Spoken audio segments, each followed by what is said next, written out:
माननीय सदस्य श्री भिवानी सिंह जी। माननीय सभापति महोदय, आपने इस चर्चा में बहुत बहुत दर्शक बात कर लियो यार। आपने इस चर्चा में भाग लेने के लिए मुझे समय दिया, इसके लिए आपका बहुत बहुत धन्यवाद। देखिए सर, पुराने जमाने में होता क्या था कि जब दो राज्यों की लड़ाई होती थी, दो राज्यों के बीच में लड़ाई होती थी, एक राज्य जो था वो दूसरे किले को घेर लेता था। घेराबंदी जब काफी समय तक चलती रहती थी तो जो घेरा हुआ राज्य होता था, राजा एक दिन रात को डिसाइड करता था कि अब बहुत हो गया, अब हम जीतने की स्थिति में नहीं है और हमको चुपचाप रात को भाग जाना चाहिए।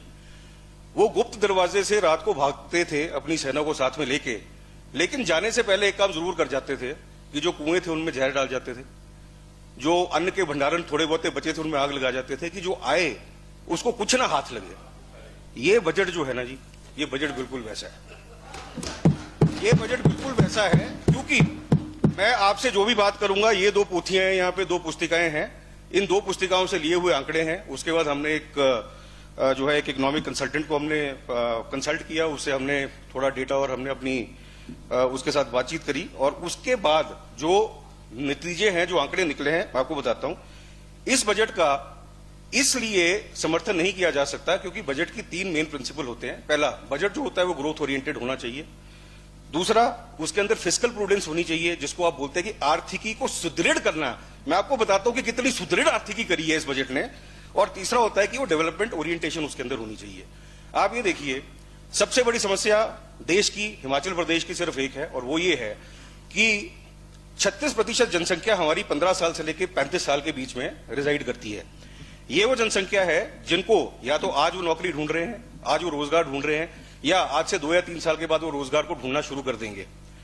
हमारा ये फर्ज बनता है, ये नैतिक फर्ज बनता है हर सरकार का, हर बजट का, कि हम एक वो नीति, हम एक स्थायी नीति एक बजट में वो स्थान दें जिसमें कि 36% जनसंख्या हमारी जो है उसके लिए एक हम दिशा दें, उसके लिए हम एक दिशा निर्देश दें।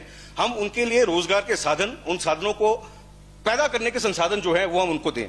इस बजट में क्या है मैं आपको बताता हूं। सबसे पहली बात कि आंकड़े जो हैं वो आंकड़े इस प्रकार हैं। एक पिक्चर आई थी जी, आमदनी 98 खर्चा रुपया। अब होता क्या है कि हमने जो खर्च करना होता है, हमारी पहले कुछ आमदनी होती है, उस आमदनी से हम अपना खर्चा करते हैं। हम सरकार हैं और सरकारों को एक फैसिलिटी और होती है, एक सुविधा और होती है, वो है लोन लेने की। लेकिन ये लोन कितना मिल सकता है, कितना हम खर्चा कर सकते हैं, ये हमारे रेवेन्यू के ऊपर डिपेंड करता है। रेवेन्यू रिसीट 2021-22 की 37,312 करोड़ थी। पिछले साल जब कोविड काल था तो हमारी रेवेन्यू रिसीट 37,312 करोड़ थी। ये साल हम खुद मानते हैं कि कोविड का उतना प्रभाव नहीं रहा, रेवेन्यू रिसीट मेरी रह गई। प्रोजेक्शन है फाइनल जब आएगी इससे कमी आएगी 36,375 करोड़। मतलब मैंने अपना रेवेन्यू 1000 करोड़ से घटा दिया। ये क्यों घटा ये आपको पता है। लेकिन जो ग्रांट्स बंद होने वाली हैं उनके लिए क्या हमने कुछ प्रोविजनिंग करी? अगर करी होती तो 1000 करोड़ का डेफिसिट हम नहीं दिखाते। 1000 करोड़ का डेफिसिट है। इसके बाद आप आइए एक्सपेंडिचर पे। रेवेन्यू एक्सपेंडिचर 2021-22 में 37,000 करोड़ था और 2022-23 का प्रपोज्ड, ये प्रपोज्ड है, रिवाइज जो होगा इससे ज्यादा ही होगा, वो है 40,278 करोड़। मतलब जो मैं खर्चा करने जा रहा हूं वो 3,000 करोड़ ज्यादा करने जा रहा हूं। अब आप हिसाब देखिए, आंकड़े, आमदनी 1000 करोड़ कम, खर्चा 3,000 करोड़ ज्यादा, टोटल जो आंकड़ा बनता है 4,000 करोड़ का बनता है। अब ये पैसा आएगा कहां से? आर्थिकी को सुदृढ़ करना तो वही कहते हैं कि पैसा आएगा कहां से, उसका मैं आपको बताता हूं। एक सर टर्म है जिसको बोलते हैं कमिटेड एक्सपेंडिचर, इसके बारे में शायद किसी ने बात नहीं करी। कमिटेड एक्सपेंडिचर का मतलब यह है कि अगर मेरी आमदनियां जीरो भी हो जाए तब भी वो खर्चा मेरे सिर पे बैठा हुआ है। ये खर्चा क्या है? ये खर्चा है मेरे लोन का, ये खर्चा है मेरी तनख्वाहों का, ये खर्चा है मेरी पेंशन का। कमिटेड एक्सपेंडिचर हिमाचल प्रदेश का 2022-23 में आपके रेवेन्यू रिसीट का 77% है, 77%। और आपको जान के आश्चर्य होगा कि नेशनल एवरेज जो है sir, national average is only 55%। आप नेशनल एवरेज से तकरीबन 50% ज्यादा जो है कमिटेड एक्सपेंडिचर के ऊपर बैठे हुए हैं। और ये दुर्दशा अभी समाप्त नहीं होती, क्योंकि जो आपने प्रोजेक्शन दी है, जो आपने रेवेन्यू प्रोजेक्शन दी है अगले 3 साल की, आपका committed expenditure will go up to 87% from 77%।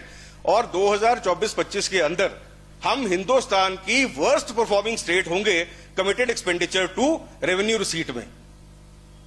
अब आप ये देखिए कि 100 रुपए आमदनी के ऊपर अगर 87 रुपए मेरा कमिटेड एक्सपेंडिचर है तो मेरे पास पैसा खर्च करने के लिए बचा कितना? वो बचा 13 रुपए। अब मैं आपको बताता हूं कि कांग्रेस के टाइम में और आपके टाइम में फर्क क्या है।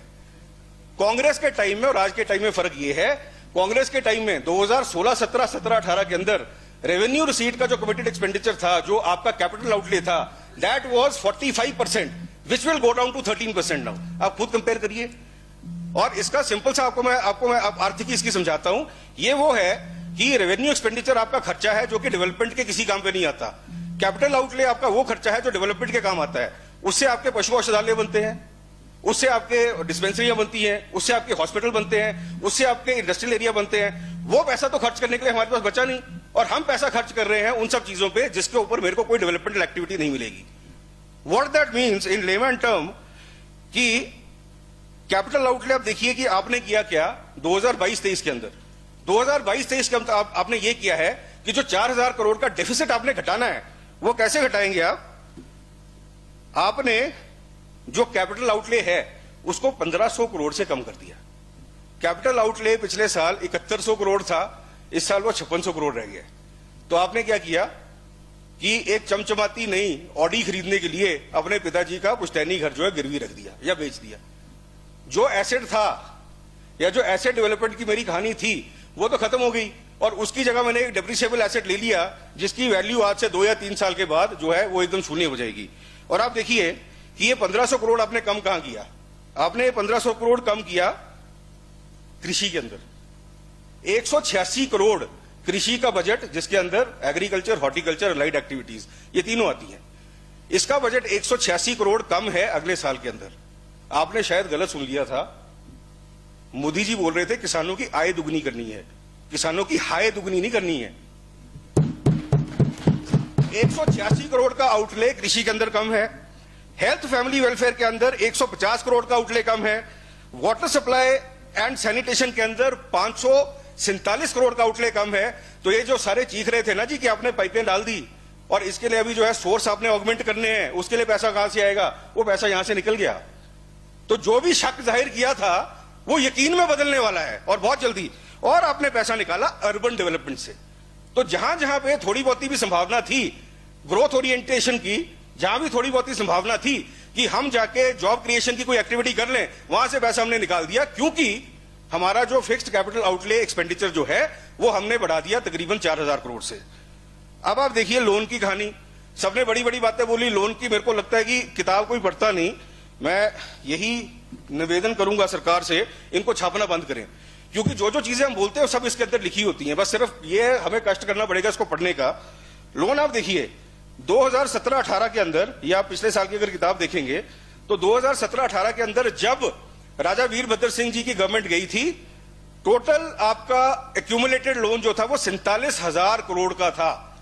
और आज जो एक टोटल एक्यूमुलेटेड लोन है ये 70,000 करोड़ का हो जाएगा 31 मार्च को। 47 माइनस 70, 23,000 करोड़ का लोन जो है ये हमारी ही विरासत है, हमारी ही लेगेसी है। और इसको अगर मैंने पर कैपिटा के हिसाब से देखना हो तो 2016-17 के अंदर हर हिमाचली के ऊपर 62,000 रुपए का कर्ज था, जो आज बढ़कर 62,000 रुपए का कर्ज था, जो आज बढ़कर 96,000 का हो गया।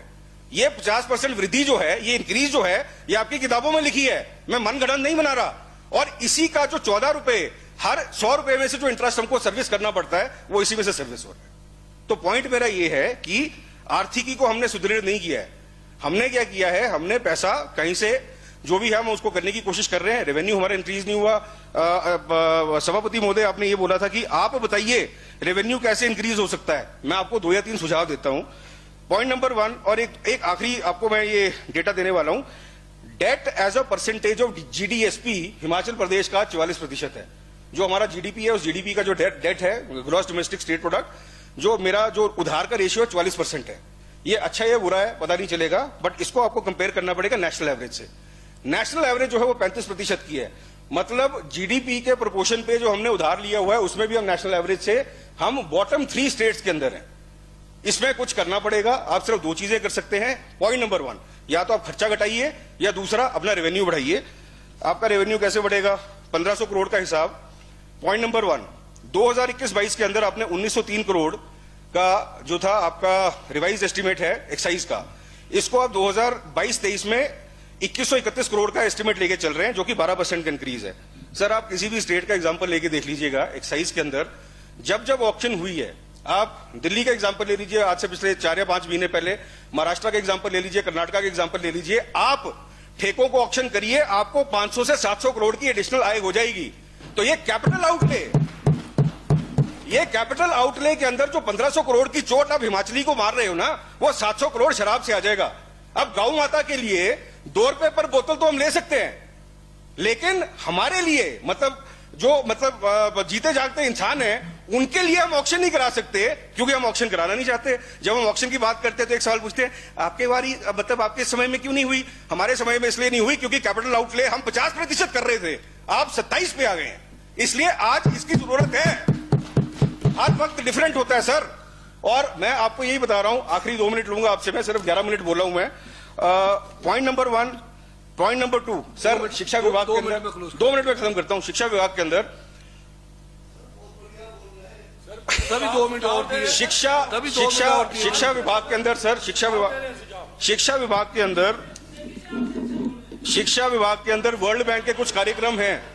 शिक्षा विभाग के अंदर वर्ल्ड बैंक के कुछ कार्यक्रम है जिसमें 650 करोड़ के आसपास हमको एलोकेशन मिलती है। इसको स्टार प्रोग्राम के नाम से बोला जाता है, जो ट्रेनर्स, जो टीचर्स को ट्रेनिंग और उसके लिए काम आता है। इसमें हम तकरीबन 350 करोड़, 250 से 350 करोड़ हम फोरगो कर रहे हैं, क्योंकि हमारे पास एक ट्रांसपेरेंट रिक्रूटमेंट और ट्रांसफर पॉलिसी नहीं है। अगर मैं ऑनलाइन रिक्रूटमेंट और ट्रांसफर पॉलिसी के पास आ जाऊं, मेरे को 250 से 300 करोड़ का इजाफा हो सकता है, जिसको हम अपनी स्कूली शिक्षा और इसके लिए हम सुदृढ़ करने के लिए हम इस्तेमाल कर सकते हैं। इससे मेरा रेवेन्यू बढ़ेगा। आखिरी चीज यह है जी कि अगर मेरे को अपनी कमाई करनी है, या तो मैं कहीं से पैसा कमा के ले आऊं या मैं अपने खर्चे को कम कर लूं। आप ये देखिए, मेरे एक दोस्त हैं, माननीय सदस्य आशीष बुटेल जी, पिछले 2 साल से कोशिश कर रहे हैं कि सरकार से पता कर लें कि आपका विज्ञापन का खर्चा कितना है, और हर बार ये उसको जवाब मिलता है कि सूचना एकत्रित की जा रही है। मतलब ऐसी क्या सूचना हम एकत्रित कर रहे हैं? विज्ञापन के ऊपर अगर आज हम थोड़ी मितव्ययता हम अपनी बरत लें तो तकरीबन 400 से 500 करोड़ का पैसा हमारा वो बच सकता है। ये जो 1450 करोड़ का आउटले जो हम कैपिटल का कम कर रहे हैं, ये 3 आप स्टेप्स अगर ले लें, इसके अलावा और भी स्टेप्स हैं, मेरे पास समय कम है, तो इसके ऊपर हम काफी फिस्कल प्रूडेंस हम कर सकते हैं और आर्थिकी को सुदृढ़ कर सकते हैं। आखिरी में सर, लास्ट, मिट्टी से कुछ ख्वाब उगाने आया हूं, मैं धरती का गीत सुनाने आया हूं, 4 दिए तेरी दहलीज पर है रोशन, 1 दिया और जलाने आया हूं। मुख्यमंत्री मोदी ने यह बोला था। इसका जवाब मेरा यह है, घेर लिया है चारों तरफ से इस बेरोजगारी की आग ने, घेर लिया है चारों तरफ से इस बेरोजगारी की आग ने, घर को जला डाला इस घर के चिराग ने। बहुत बहुत धन्यवाद।